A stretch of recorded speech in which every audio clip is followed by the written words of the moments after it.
வணக்கம். இன்றைக்கி மட்டன் பிரியாணி எப்படி செய்கிறதுன்னு பார்க்கலாமா? அதுக்கு நான் ஒரு குக்கரில் எண்ணெய் ஊற்றி பட்டை, கிராம்பு, பிரிஞ்சி இலையெல்லாம் போட்டு தாளிச்சிட்டு ஒரு 3 பெரிய வெங்காயம் அரிஞ்சு வச்சு 2 பச்சை மிளகாய் போட்டு நல்லா வெங்காயத்தை வதக்கிட்டு 2 ஸ்பூன் இஞ்சி பூண்டு பேஸ்ட்டு போட்டு அதுவும் நல்லா வதக்கிக்கிறேன். இஞ்சி பூண்டு பேஸ்ட்டு நல்லா பச்சை வாடை போகிற அளவுக்கு வதக்கிட்டு 2 தக்காளி பழம் அரிஞ்சு வச்சுருக்கேன். இப்போ அதையும் போட்டு நல்லா வதக்கிக்கலாம். கூடவே உப்பு சேர்த்துக்கலாம் தேவையான அளவு.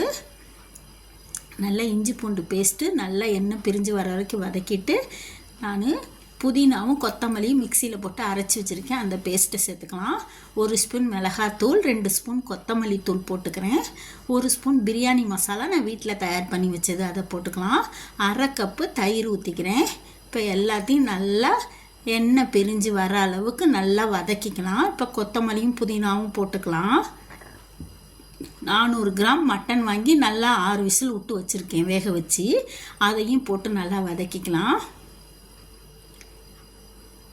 இப்போ இந்த 200 கிராம் முளக்குது. இதில் தான் நான் 300 அரிசி போட்டிருக்கேன். இதில் 1.5 போட்டிருக்கேன். அதுக்கு நான் 2 டம்ளர் 200 கிராம் இதில் தண்ணி ஊற்றிட்டு ஒரு 1/2 கப்பு அந்த கறி வேக வச்ச தண்ணி ஊற்றிருக்கேன். ஏற்கனவே கொஞ்சம் தண்ணி இருக்குது, சரியாக இருக்கும். இப்போ இந்த ஜீரக சம்பா அரிசி தான் நான் எடுத்து ஊற வச்சு வச்சுருக்கேன். இப்போ அந்த அரிசி போட்டுட்டு ஒரு 1/2 லெமன் புழிஞ்சிக்கலாம். இப்போ கொஞ்சம் எண்ணெய் ஊற்றி நெய் கொஞ்சம் தேவையான அளவு ஊற்றிக்கலாம்.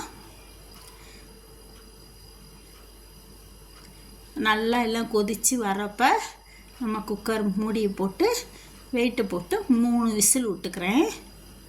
3 விசில் விட்டு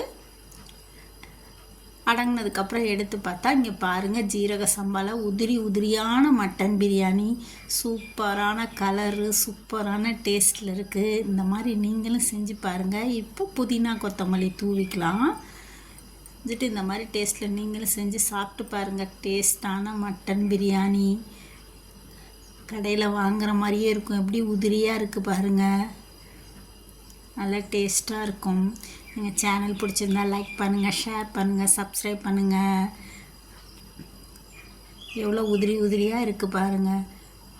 கடையில் வாங்கின மாதிரியே இருக்குது பாருங்கள். நீங்களும் இது மாதிரி செஞ்சு சாப்பிட்டு பாருங்கள். தேங்க்ஸ் ஃபார் வாட்சிங்.